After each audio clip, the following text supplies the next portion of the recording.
Well, folks, once again, this is the Biscuits and Gravy Show. On the other end of the clean feed link with me is none other than Jim, the Mighty Mouse of Motown Nelson. Jim! Here I come to save the day! With dreadlocks and drum beats and... You know, doesn't Stevie Wonder have dreadlocks? Yes, he does, honey. Yeah, I thought he did. Jim, how are you doing today? I'm still doing better than I deserve. Yeah. I'll never forget that one time I asked you that, and you threw me for a loop and said, better than you deserve. And I was like, I don't know how to take that. I don't know how to respond to that. But there's a lot of truth to it, Yes, depending on how you look at it. So, hey, I want to mention, June 9th, we're going live at 6 p.m. Mountain Time, 7 Central, 8 Motown Time.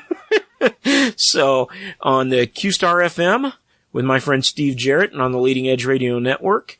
That's my friend Greg Stewart's network down in Texas. And Q-Star FM's out of Florida. We're getting a lot of podcast listeners. I got to tell you, I can't begin to tell you how grateful I am for all the listeners. We got some reviews from a gentleman last week. He got the podcast through Podbean, which I didn't even know our feed was being picked up by Podbean. But it is, and you can find us there. You can find us on Roku. You can find us on iTunes. You can find us on Google Play. You can find us in back alleys and fast food restaurants and all sorts of places. I will add this. We would love for you to go and review the show on whatever podcast platform you listen to us on. Particularly, we're awful fond of seeing those reviews, those ratings and reviews on iTunes. You'd make us feel really good. If you do that, we'd appreciate it. So, we'll look at those when they come in. We like looking at them. Mm-hmm. On the other end of my line here, across the hall, so to speak, is my wife, Sarah Kurtman, who's joining us unexpectedly today. Hello, Sarah? all listeners. Glad to be with you. Sarah, did you have a good day? Are you feeling a little better still? I'm still feeling a little better. I'm still not, Right. Now, you got to understand that when you're listening to this, we're actually recording it 1 week before, 2 weeks before, 1 week before, because Sarah and I are out of town this weekend. So we did the last show. Actually, we have a time machine. We do. Yes. A TARDIS. Yes. Time and relative dimensions in space. We ordered it, but it was late, but it doesn't matter. So with a time Right. machine, shipping doesn't matter, right? As long as you get it. Mm-hmm. I got that from you, Jim. Yes. So, either that or we're using the ones that Calvin and Hobbes used to use. Wasn't there? No. I think theirs was make-believe, right? Yes, of course it was. Did you ever look at the Calvin and Hobbes cartoons? Yes. Yeah? Didn't they have a transmogrifier or something like that? I don't know. That's what Wasn't it was. it Anyway. transmogrifier? I think that was a Looney Tunes thing. That might have been. But Calvin and Hobbes, their imagination was almost as big as me and Jim's. I'll tell you that, right? I mean, really. Yeah. So, Jim, do you have any shout-outs today? I do. My stepdaughter, Nicole, in the Philippines, Angeles City. Yeah. Howdy! All right. I told you I wouldn't forget you. I didn't forget you. Going making the rounds, right? Yeah. I have a shout-out. And Yes? talk about the time machine or the warp. I've got a shout-out. I'm going to give a shout-out to 3 people that are together right now. And that would be Lon, Shirley, and Sarah. Because Sarah is with her folks by the time of this posting. So, Sarah, if you can hear me, I love you. I love you too, honey. Wow, all the way from Maple Park, Illinois. I heard that. So, Yeah, wow. And a shout out to all of those people I graduated with, whom I'm recently getting in touch with again from high school. So that's kind of a fun thing to do on Facebook. I'm learning. Yeah. So, boy, Facebook is really, really something. I mean, you can love it and hate it at the same time. Exactly. Is that how you feel about it, Jim? Yeah. Yeah, there's sometimes you just like to kind of get away from it, and it's like, but I'm connected with some really cool people on Facebook, so it's kind of, yeah. Before Facebook, the only time you talked to your great aunts and uncles and your second cousins or had anything to do with them was maybe once every year if you were lucky at a family reunion More than likely in our family, if that distant, maybe once every 3 to 5 years. Yeah, I was gonna say, once every 5 years at Christmas or Thanksgiving. But now, a kid loses a tooth, you know about it instantly, So that's what I like about it. I really do. I love the fact that I'm able to keep up with a multitude of family members and relatives. I found some distant relatives. I'm not sure exactly how the chain works. That they're in Europe. They're in Europe. Oh, wow. And their name isn't even spelled exactly the same way ours is, but it comes from where our spelling came from. And they're from the geographic region of where my descendants hailed from. So I'm pretty confident we're related somehow. So anyway, yeah, Facebook is fun. You can have a family reunion almost every day if you're on it every day. Some people are on it like every other hour. Guilty. That's assuming you like your relatives that much. Yeah. That is. Or, and here's the other thing too, not just family members, but most people get most of their news off of Facebook. And I would like to, can I raise my hand and give a gripe here? Go ahead. How long of a gripe is it going to be? We'll see. There's a lot of people that post stuff that they get the material that they're posting from satirical websites. This is the real fake news. Let me. Honest fake news. Honest fake news. Yes, that's a good way to put it, because CNN is not honest and they are fake news. I'll just say that. So, but when you are sent a link or you see a link on a story that sounds amazing and unbelievable, scroll down to the bottom of the page, look for a link that says about, or maybe it's at the top of the page. Once you click on that link, a lot of times you'll find a disclaimer that says the news story here is fictitious and meant for entertainment purposes only. If you're going to copy something or send a link and post it, please put down, this is a satirical site, but I thought this story was funny, and then provide the link. I can't tell you how many times I see something posted and people come back, and this is, I'll say this, ACO, Cortez, Alicia, Alexandria Cortez, AOC. There's a lot of fake news spreading about her, but I'll say this, even though it's fake, I wouldn't put it past her. Because all the stuff that is real about her is just as incredulous and unbelievable. Silly, stupid, asinine. Add your own adjective. It doesn't matter. It's just as silly and ridiculous as the fake stuff that's out there. I don't know why anybody's posting fake stuff about her, because there's enough real stuff out there to bewilder the world 3 times over. I've got a theory. Yeah? Yeah, I'd love to hear it, Jim. The fake stuff about her, it's going to be true. Yeah, the news came through a time machine and is just dumb stuff she hasn't said yet. That very well could be.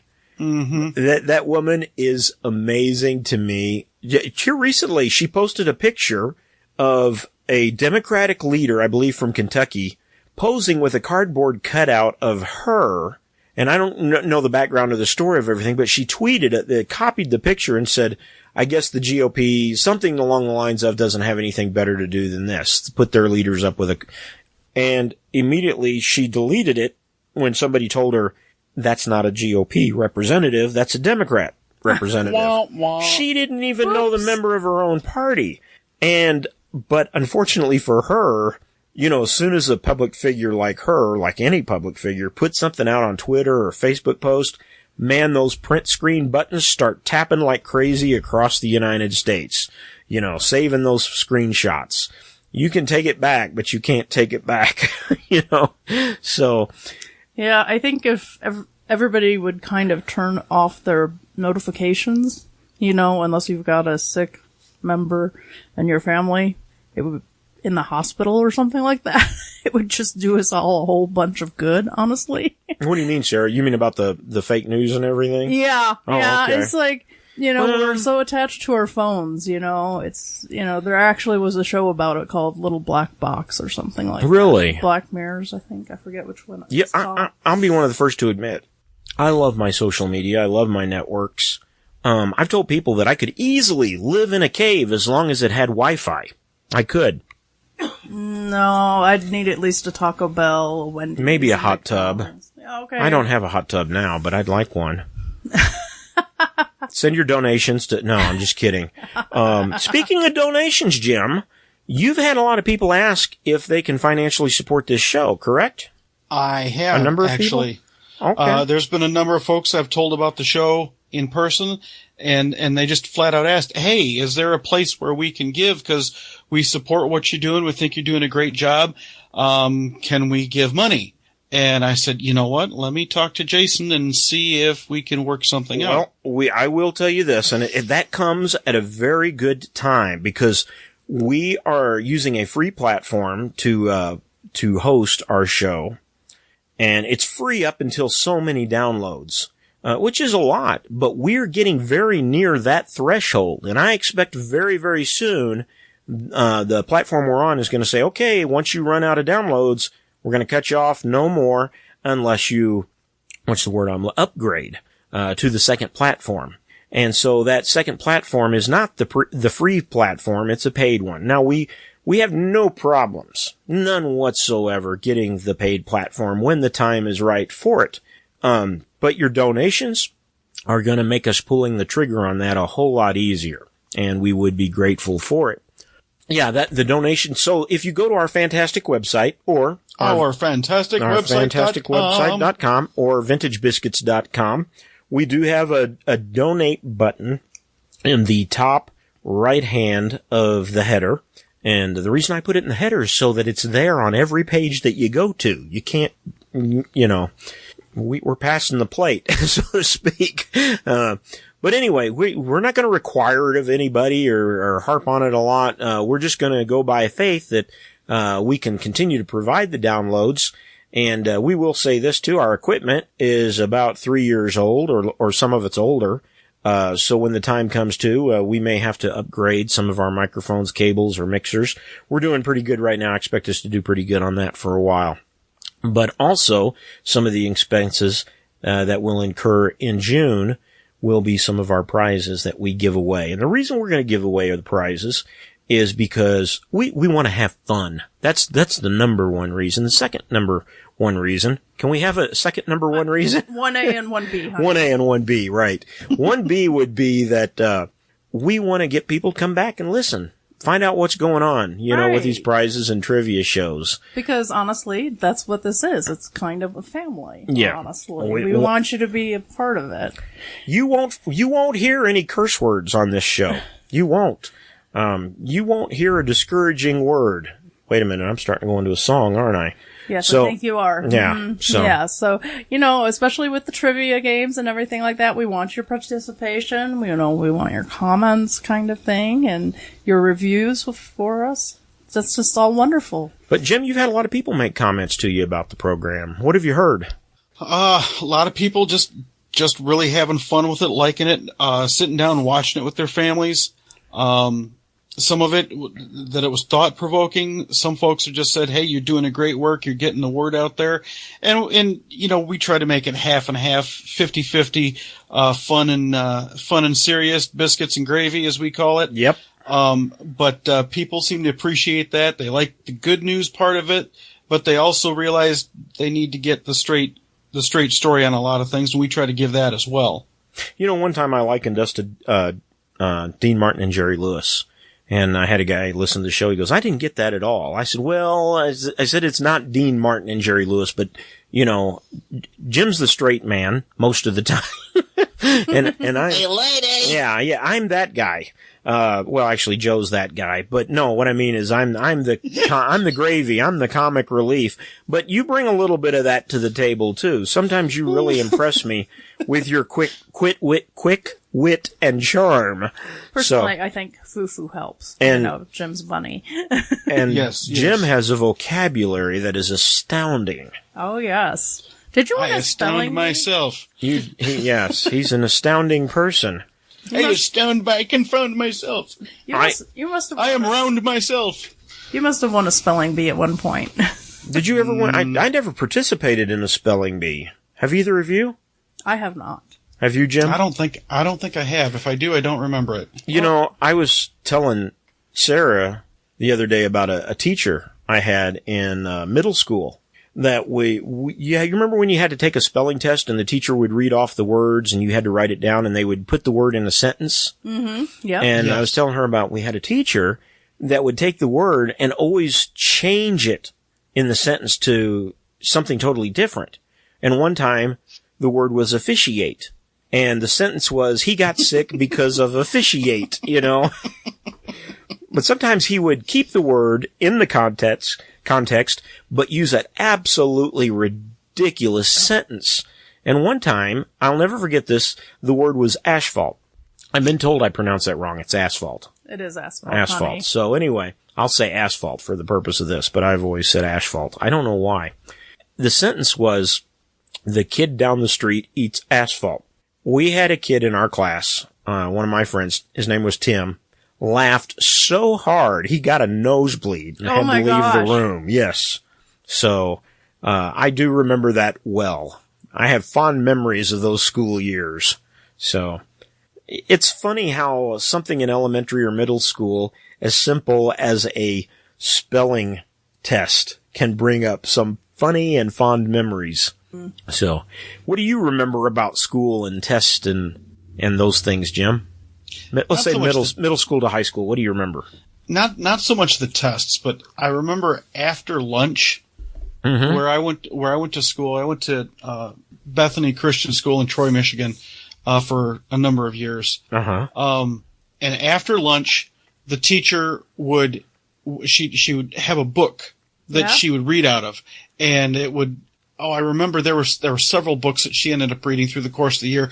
There was James and the Giant Peach. There's Pippi Longstocking. Yeah. I remember Pippi. There was, she started working her way through, Tolkien's books. Yes. A lot of really cool stuff came out of that. I remember one day in one of the books that she'd read, they mentioned, sassafras tea. And she says, you know what? I'm going to bring in some sassafras. Have you kids had sassafras tea? And of course, none of us had. And she ended up bringing in the fixings for sassafras tea. And so later that week, we actually had sassafras tea while she's reading the next chapter in the book. And that was some very fond memories. That's interesting. Interesting. You know, I was thinking when you said sassafras, I don't know why, but for a minute there I was thinking sarsaparilla. And, of course, that's a very old beverage. But I went to a Civil War reenactment one time, and they had a couple of the reenacting soldiers making root beer the way they made it in the camps during the Civil War. Oh. And it was really, really good, but it was interesting because it was non-carbonated. Have you ever had non-carbonated root beer? Yes, I have. Well, I'll tell you another way you can make it. They, at the Family Dollar stores and Dollar Generals, they've got a root beer water enhancer, one of these little tubes of powder. Oh. Yes. And I believe it's IBC root beer. Yes, it is. Yeah. So, but that tastes pretty much the same way as what I had that day at the Civil War reenactment. Now, I shared with Sarah this week some IBC red, was it cola? Red cherry cola? Yeah. Cherry. Was it cherry cola or cherry root beer? It was cherry cola. Okay. And it was really good. Sarah enjoyed it. We were actually thinking about trying and making a barbecue sauce out of it. You know how people sometimes put 7-Up and Dr. Pepper and things for cakes and barbecue sauces. We might try that. Have you had any good barbecue lately, Jim? Not in a while. Do you barbecue yourself? Well, I don't mean yourself, but I mean, do you do any barbecuing? Yes, and it really hurts. Yes. Secret is in the sauce, as they say in Red and Green. Oh, wait a second. Somebody else has watched your favorite movie. Okay. Fried green tomatoes. Okay. Yes, I love fried green tomatoes. Secrets in the sauce. Do you do any barbecuing? I haven't barbecued in a long time. When I did though, I like open pit. Yeah. Oh, okay. I like open pit. Now that's not a dipping sauce. You put that on and then you cook it. It mellows as you cook it. But, right. Like the open pit for the purpose of cooking on the meat, and even dresses up just chicken breast. Okay. Speaking of chicken, we got to remind folks, if they want to do it early, starting June 9th, we're going to do the chicken club, the rubber chicken club. Not the chicken club, but the rubber chicken club. So basically, if you want to get a head start on this and you've got your own rubber chicken, after all, who doesn't, right? Of course. So we've got ours. His name is San Antonio George. There he is. And there's San Antonio Jim. The idea is take your rubber chicken, get a picture of yourself, maybe at a historical landmark, your favorite restaurant, doing something funny with your kids or your family, whatever. Yeah. Send your picture to our fantastic website at gmail.com. We'll post it on our wall, and you'll be judged later at a time about your craziness and your photogenic skills. Especially, when the rubber chicken comes to mind, Yes. So take your rubber chicken out on the playground and have fun. Have fun. Take your photo with them, with the family. Yeah.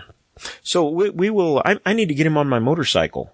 That would be a good shot. He would enjoy that. I bet. Yes, and I have a special bag right between the front fork that he would fit in with his little head sticking out. I might get some funny looks. That would be great. That would be great. I once drove around with one of those red noses from Walgreens on my nose. And I got a lot of thumbs up for that. That was fun. Did you ever wear a red nose from Walgreens, Jim? No, I never did. Oh, I know what I'm getting you for your birthday. So, yes. Hey, listen, I think I could top both of you. Yeah? No. Go ahead and try. I used to deliver mail in a cowboy hat in Illinois. I remember that. And so everybody would look at me kind of weird, like, who in the world is she? Driving on the wrong side of the car, no less, so. In a cowboy hat. In a cowboy hat. So, but yeah, send your pictures in. We'll post them on the wall, and later we'll judge them and enter you in for a prize. We'll have a lot of fun with that. So, and Jim, if you don't get your rubber chicken soon, I'm just going to have to get you one, I guess. So, your kids would have fun with that, right? Oh, there would be pictures. Fufu would be in the picture. The chicken would be riding Fufu. Oh, yeah, you got to make a little saddle. Oh, yeah. Yes. Mm-hmm. Right. Be nice to the new chicken, Fufu. So, anyway, that's one of the crazy fun things we'll be doing here on the Biscuits and Gravy Show. So, Jim, did you have any more quotes for today? I did. We like to do the quotes on this show, if y'all remember. I liked this one. I came across this. Of course, this is one of my favorite presidents, Ronald Reagan. I got one by him too, but you go ahead. Ronald Reagan said, "Live simply, love generously, care deeply, speak kindly, and leave the rest to God." I like that. That is a nice one. Cool? He's the same guy that said we begin bombing in 5 minutes. Do you remember that? No. He was joking. He said, "I'm happy to announce that we've just passed legislation that will outlaw Russia forever. We begin bombing in 5 minutes." He had no idea that the mics and TV cameras were on. Oh my goodness. Oh, it was a big thing. Russia did not find it funny. No, I could imagine not. No. The one that I liked, well, actually, I should let you do yours in case I accidentally... Okay. I really like this. This is a good one to live by. Ronald Reagan said, "We can't help everyone, but everyone can help someone." And that's good. How about this one? Yeah? After he got shot, he said, "I forgot to duck." Yeah, I remember that. I also remember right before they put him under the anesthesia, he looked up at the doctors and said, "I hope you're all Republicans." And the doctor who was not a Republican, as I understand it, said, "Today, Mr. President, we're all Republicans." Classic. There's moment. A class act. Classic historical moment. Yes, absolutely. Did you have another quote, Jim? I did. The one that I heard him say that I really liked is he says, "I have noticed that all of the people that are for abortion are already born." Yep. Yeah, that's true. Yep. There's been a lot of people talking about our current president, Donald Trump. And I really believe, as great as Ronald Reagan was, and Ronald Reagan is certainly, there's no debate that he was presidential in every aspect. The way he carried himself, the way he communicated. He was called the great communicator. Yep. But when it comes to action from a man who has told the Christian community, I'm going to be the best president you've ever had. The best friend of Christianity. Yes. Christianity's ever had. Yes. Donald Trump, by far, putting into action the conservative policies and platforms and programs has, I honestly believe, and I do not mean this to insult the memory of Ronald Reagan at all. I think Ronald Reagan would be proud. I think Donald Trump has surpassed President Reagan in a lot of those aspects. I would have to agree. In fact, I don't know. We had a little mishap when we were trying to record our first teaser, and I made a kind of a retraction, and I don't know if that made it onto the final edit or not. But when Donald Trump was first running for office, I had made a statement at that time that I'm embarrassed that these are the only choices we've been given. A choice between Hillary. I remember that. And I tell you what, I have never been so happy to be so wrong. Yeah, I totally understand. I kid you not. I'm not saying that I'm saying that because I mean it from the heart. Well, here's the thing, Jim. When Donald Trump announced his presidency, we were going into uncharted waters. He had never been in public office before. Definitely. We did not know what kind of measuring stick to put him up against. We had no idea. Anybody can talk and make a promise. Anybody can. But the proof is in the pudding, as they say. And the pudding tastes pretty good. That's the pudding is good. Well, I look at it from this standpoint. Think about the way that these two men lived their lives, kind of. You know, you have Reagan, who was not only a great actor, so he knew how to convey to an audience his thoughts and policies and whatever, but he also had a governorship in California. Right. So he had that aspect. Then you had Trump. You know, I mean, this guy actually had, you know, ancestors who grew up in Scotland, I believe, if I'm not mistaken, and so he knew stories of possibly poverty. I'm going off script here, so I don't know exactly, but he knew how to make a deal. He knew how to kind of see what people were thinking, shall I say, you know, and if they were going to be true. And, I don't know, just in the business world, you've got to get what you want because it's you and only you. And I think he's done a wonderful job for our country. Absolutely. Absolutely. I thought you were going to go somewhere else with that, and it was actually, if you had, I was going to say, she's reading my mind. Yeah. It's a scary place, it is. I've been there. That brings to mind Being John Malkovich. I've never seen that movie, but... Oh, no. But being a businessman. Yes. One of the things that we were promised, and we really didn't know how serious to take him, was that as a businessman, he knows the importance of making a deal with the American people and keeping his side of the bargain. And we all thought that was so much hooey. We're like, oh, I get where you're going with this. And we had oh my goodness. Yeah. He raised the bar. And now, regardless of who gets in office next. Yes. Mm-hmm. Good luck, keeping up with that. Let me say this. Because now the American people are going to look at him and go, wait a second. We've seen how this is supposed to play out. Right. You've made promises. We've seen what keeping promises looks like. Guess what? You need to keep your promises. Well, let me add this about the promises. There's a lot of media and hype and stories and information about there talking about Donald Trump and how he broke many, many promises in the business realm before he even thought about running for office. Now, I will say this. I don't know if any of that's true, but based on the last year and a half, 2 years of him in office, the man's kept every promise. Oh, yeah. I will say this. If he hasn't kept it, he's certainly almost died trying. And the only reason he hasn't kept it is because of, and we've mentioned this in the other shows, the Pelosi's, the Schumers, the Waters, Maxine Waters, and all the other people that are turning their back on America because they hate one man. And that's the only reason he hasn't kept some promises, and he's still struggling every day to keep those promises, such as the border. one promise that I've heard regarding the border that the naysayers want to jump on is, well, he said Mexico's going to pay for that. You know, when I first heard him say that, we could have a whole show right there. Yep. I said, you know what? I don't care. Yeah. I don't care either. I do not care if Mexico pays for it. I don't care who pays for it. I want the wall. Get it done. Yeah. Yep. I'll say this. And when you consider the cost of the cost that these illegal immigrants are, what they're costing us compared to what the wall, this isn't even a conversation we should be having. Mm-hmm. Yeah. Yeah. Absolutely.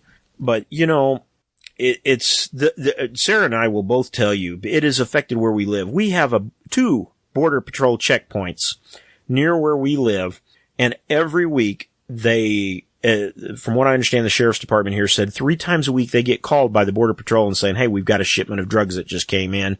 They'll come down, confiscate the drugs, and make the arrest.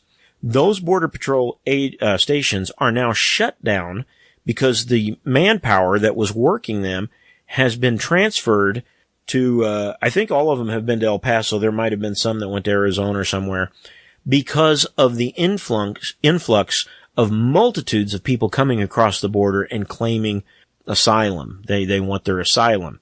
The people coming in across the border are just, the numbers are staggering. Yes. And so now we have these open checkpoints. And from what I understand, the word is already out with the cartel that once you get across the border, you're home free. No more checkpoints. So and not only that, our own governor has pulled away the National Guard from the border in defiance of Trump's policies, saying there's no crisis, it's not an emergency, our troops aren't needed there. Well, it's scary. It really is, because, you know, we've got a son that goes to the high school in town. I don't know what's happening when he's not home, you know, and things are just happening all around us, and I'm blind to it. And I don't want to be blind to it. I want to know what's going on. But more than knowing what's going on, I want to know that our border is secure. And all these caravans that are coming across, I don't care if they are claiming political asylum. You know, there was a time in our country when, you know, sports players, athletes that would come to this country to compete in events would defect and claim political asylum. And they had reasons for it.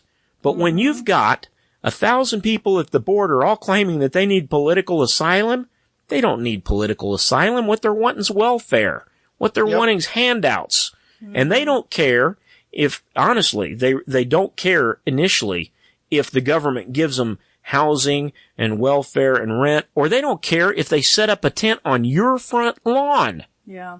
Initially. I would love to see governors and these senators just set up lawn tents. Yeah. You know, I mean, okay. So if you want all of these immigrants in here and have them not wait for their proper visas and not wait for the proper system. Documentation. And documentation to get into the U.S. like so many others have, then, okay, you get to pitch up a tent and have them, you know, have the relief station in your yard. You know, it's funny that you mentioned that, Sarah. I think it was 2 weeks ago. Cher, the artist Cher, you remember Sonny and Cher? Mm-hmm. Cher gave a tweet on Twitter, and it sounded like she became a Republican. It was amazing, you know, stating something to the effect that yes, we'd love to take, or something, we'd love to take care of immigrants or something like that, but we should take care of our own people first, our veterans and our homeless. And oh my goodness. Yeah, this is this is from one of the most liberal, I don't know what, as my dad would call, one of the scums and scumettes of Hollywood. I remember him saying that one time. I thought that was very fitting. One of the people who has been most vocal about liberal views, shall we say. And this is coming from her, and the joke is out now. Oh, Cher's becoming a Republican. I don't think it's that extreme, but it is funny. It is funny. And as well as it's funny, and we mentioned it on some of the other shows too, that a lot of these places that have designated themselves as sanctuary cities are throwing fits and are up in arms at the prospect of Trump sending them immigrants to take care of. Oh, you know, these same people that are claiming political asylum. That's a beautiful thing. Oh, it's amazing. I love how Trump can take the platform of the Democratic Party and say, oh, you want to do that? Okay, well, here you go. And they're like, oh, that's not what we had in mind. So, and here's the thing, I have a vested interest. My fiance is not from this country. Right. She is 12 time zones away from us. So, the folks that want to sit here and say, oh goodness, you're so racist. You're such haters. No, there are people that want to come to this country by the proper means, through the front door, obeying and respecting our laws. The idea that saying illegal immigrant is somehow racist, it's like you've missed what the word illegal means. Absolutely, yeah. Right? Yeah. And why you're typifying all illegal immigrants as lawbreakers. Excuse me, did you hear the first part of that statement? Yep. Illegal. You walked into this country breaking our laws. Yeah. How you got here was breaking our laws. If you come into this country illegally, if you remain here illegally, then on what basis should we have any expectation that you're gonna respect our laws when you do get here? Exactly. Yeah. It's ridiculous. And this is the thing I don't understand. Can somebody please explain this to me? Let me add this, Jim, real quick. Your fiance also is a person who is extremely well educated and stands out in her field. Yes. And she benefits. Our country would benefit from her presence here. Yes. She's a chemist and an educator, and she's got a master's degree and is soon to start working on her PhD. Ooh, right. Wow. So yeah, these are the kinds of people we want here. Yeah, absolutely. So yeah. You know what? There's another kind of person I want here. I want a person who's not going to get on this. I'm not going to have to pay my taxes to provide them with their cigars, their Dr. Pepper, and their Snowball cupcakes for the rest of their life. I don't want to pay welfare for somebody that's not willing to get out and get a job, or at least look for a job and be productive, get educated. And when I say get educated, I do not necessarily mean college. College education is a great thing for people who know how to use it and profit from it. Unfortunately, our colleges these days are not really educational centers as much as they are indoctrinational centers, or doctrinational. And you know what? You talk about things that ought to be an entire show. Right. Yes. That's one of them right there. In all seriousness, we need to do something with that. Yeah, we just might. We just might. We really should. But one of the things I don't get, and I seriously need somebody to explain this to me, is all of this stuff about having people who are not citizens vote in our elections. Unfathomable. I do not get this. We don't get to go to any other country, right, and vote in their elections, and we shouldn't. What it boils down to is they're trying to strip our sovereignty away from us. Absolutely. We are no longer going to be a sovereign. If the rest of the world and the liberals and Democrats have their way, we are not going to be a sovereign nation. We're going to be Potter's Field for the world's rejects. Well, and think about it. At the front end of this conversation, you don't even have to think deeply about this. But what sense does it make to take somebody from another country that is not here legally, that's not participating in our laws, that they're not registered, they're not trying to get citizenship, they're not trying to be part of the American experiment. They're just here. Now all of a sudden, those people are going to have, they have a voice in how we are to be governed. On what basis? What is the basis for them to have a voice in how the citizenry will be governed? And explain this to me, because I don't get it. And then you've got Bernie Sanders. You know where I'm going with this, right? Who recently made the statement. Yeah.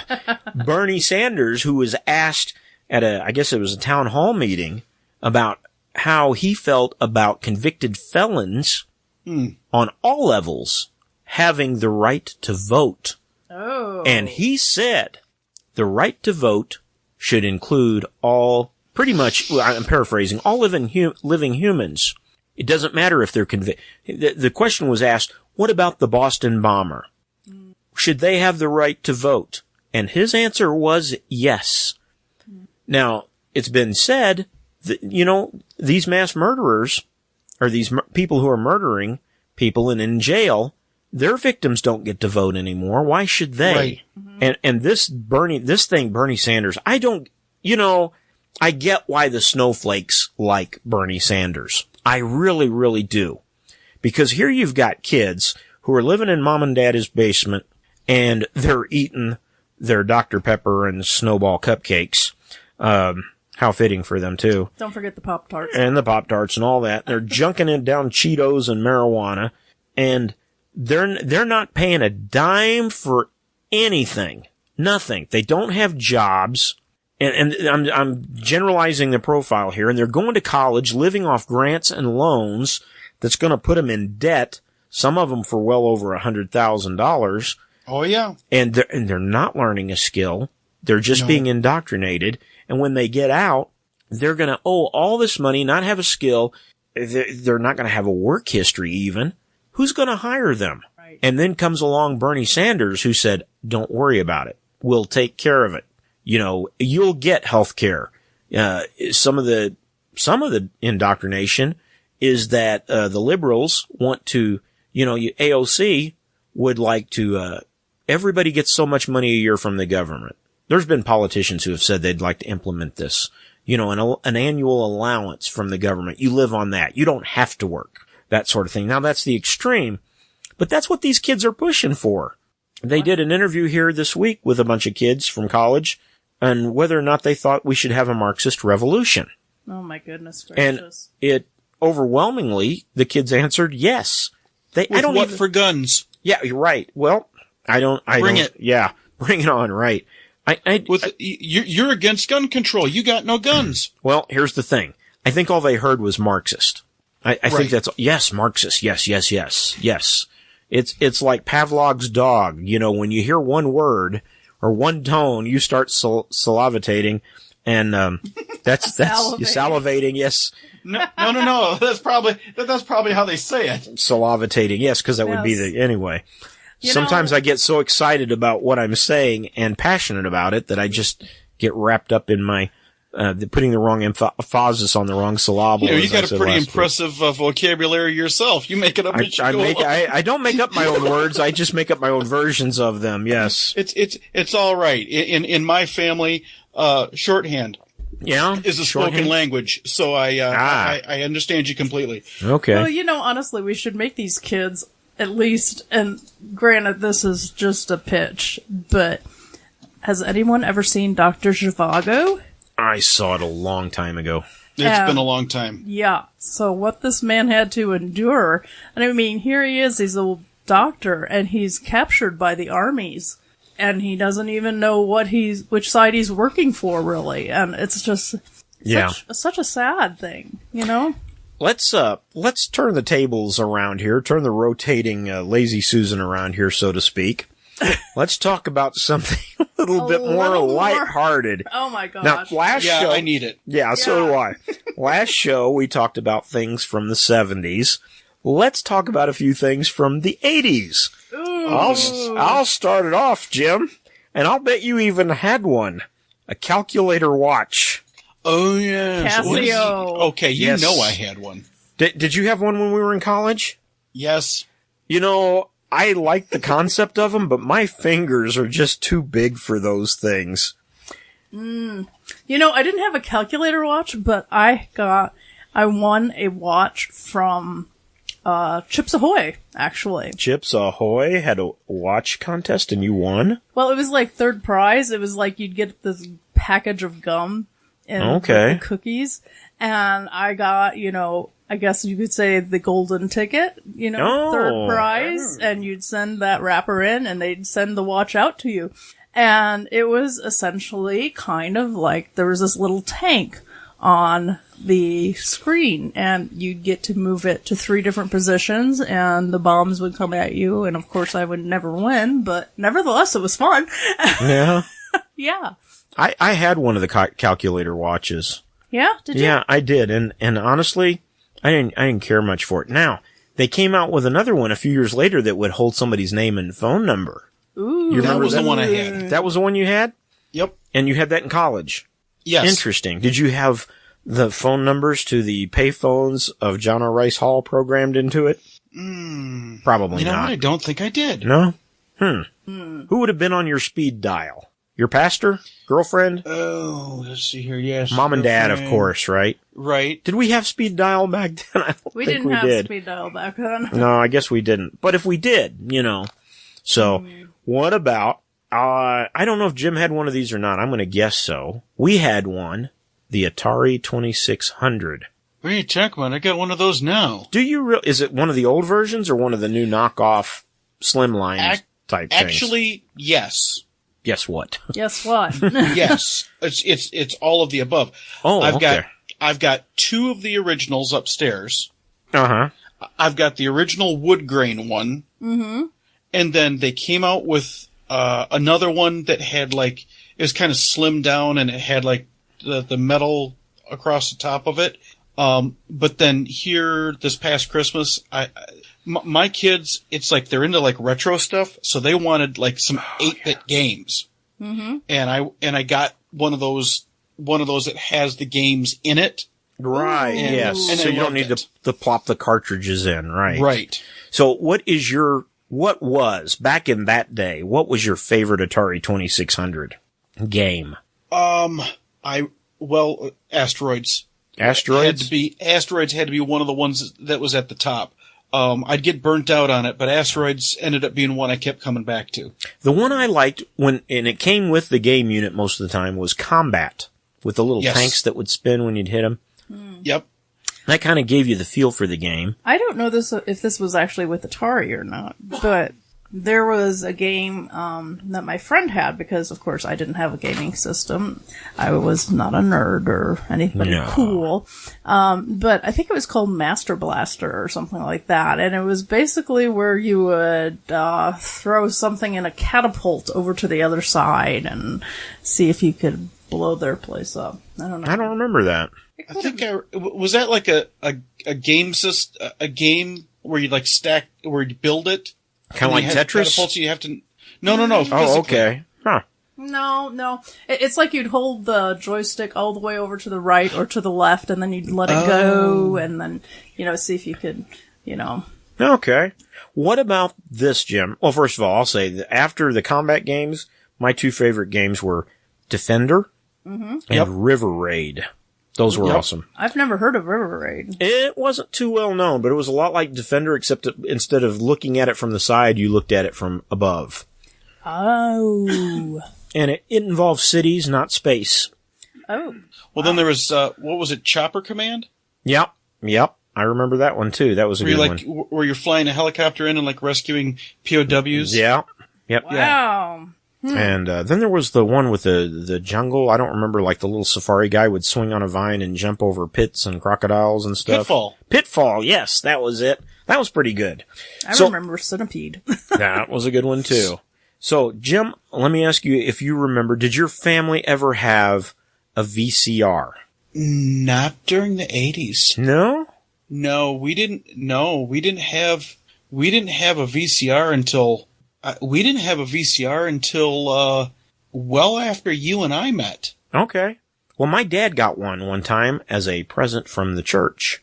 And it was like a pastor appreciation day. And that thing, they brought it out in a box, and it was huge. The box was huge. And I kid you not. The boat anchor. Yes, it was. And my dad, I'll never forget, he made the comment. It was wrapped up in wrapping paper, gift paper. And he made the comment. He goes, "Wow, this is awesome. I've never had a fruitcake this big." So, but my dad liked his fruitcake. He did. Oh, boy. So, but it was big, and it had this long, big, thick cable that came out of it with a wired remote on the end that would let you record, pause, play, rewind, and fast forward.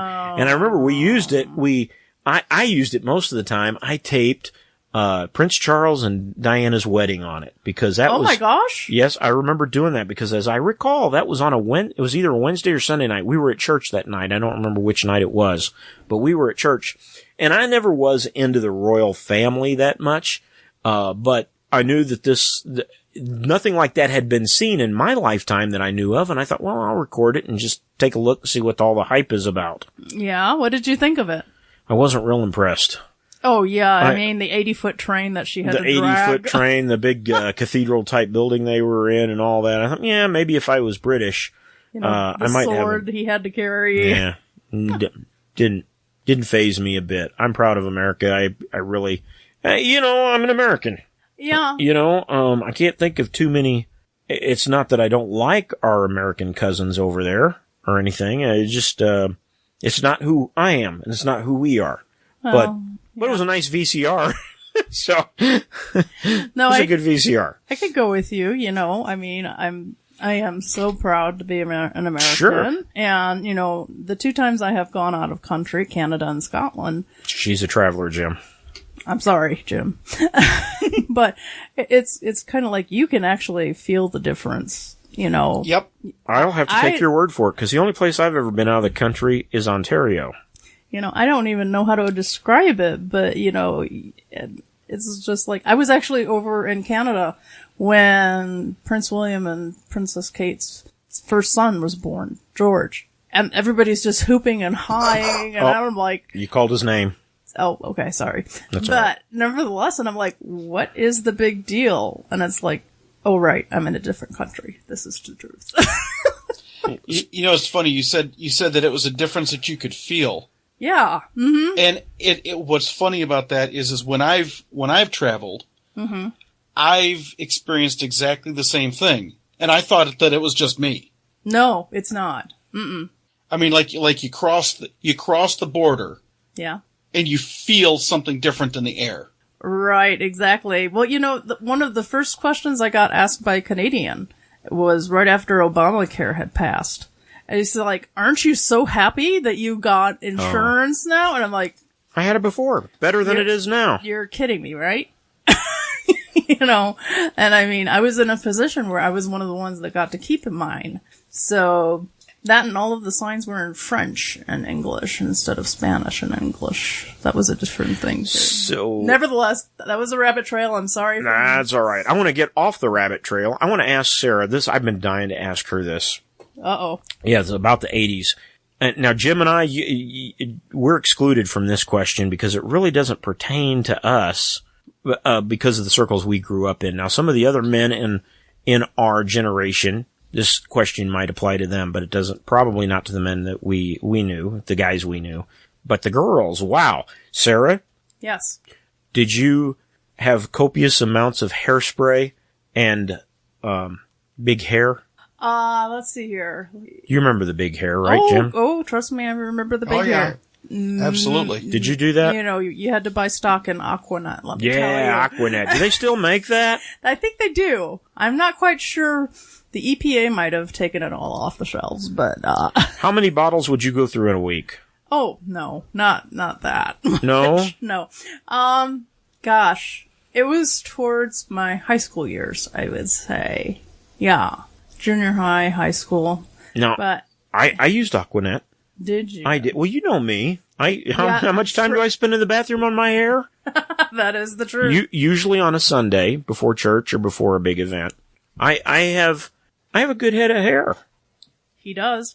For the most part. I mean, it's getting a little thinner than it used to be, but, You have a lot of hair, and you're very proud of it. I'm not unhealthily proud of it. No, I don't think. You're not, but, it's okay. I do. Somebody once told me that I was vain. I said, be quiet and step aside. You're in the way of the mirror.